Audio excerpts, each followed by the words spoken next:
Hello friends, welcome to home food recipes. આજે આપણે બનાવીશું ગરમીઓ માટે ફક્ત 2 જ મિનિટમાં બની જાય એવું હેલ્ધી સફરજનનું મિલ્કશેક. ઉનાળો શરૂ થાય એટલે આપણને કંઈક ને કંઈક ઠંડુ ડ્રિંક પીવાનું મન કરતું હોય છે, પણ આ જ ડ્રિંક જો ફ્રેશ ફ્રૂટમાંથી બનેલું હોય તો હેલ્થ માટે પણ ઘણું ફાયદાકારક હોય છે. તો આજે આપણે બિલકુલ જ્યુસ સેન્ટરમાં મળે એવું જ ટેસ્ટી પણ ઓછા ખર્ચમાં આ મિલ્કશેક બનાવીશું. તો ચલો એને બનાવવાનું શરૂ કરીએ. તો સફરજનનો મિલ્કશેક બનાવવા માટે અહીંયા મેં એક મોટી સાઇઝનું લાલ સફરજન લઈ લીધું છે. એને બરાબર મેં ધોઈ લીધું છે. તો હવે આપણે એને મીડિયમ ટુકડામાં કાપી લેવાનું છે. તો સફરજનની વચ્ચે જે બિયાવાળો ભાગ હોય એ આપણે થોડો હટાવીને એને મીડિયમ ટુકડામાં કટ કરી લઈશું.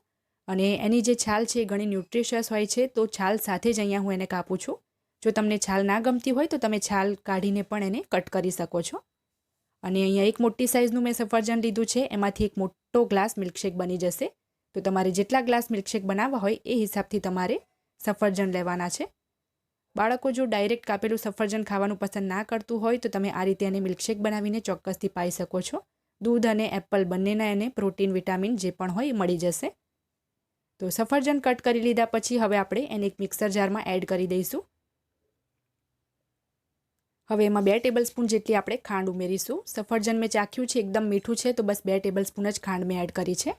3 બરફના ટુકડા ઉમેરીશું અને સાથે જ 1 કપ જેટલું એટલે કે 200 ml જેટલું આપણે ફૂલ ફેટ ઠંડુ દૂધ એડ કરવાનું છે. હવે બધું જ આપણે બરાબર બ્લેન્ડ કરી લઈએ. બ્લેન્ડ કર્યા પછી આપણે એને ગળણીથી ગાળી લેવાનું છે, કારણ કે આપણે છાલ સાથે જ એને પીસ્યું હતું એટલે એને ગાળવો ખૂબ જરૂરી છે, જેથી મિલ્કશેક એકદમ સ્મૂથ બને અને પીતી વખતે કંઈ પણ મોઢામાં ના આવે.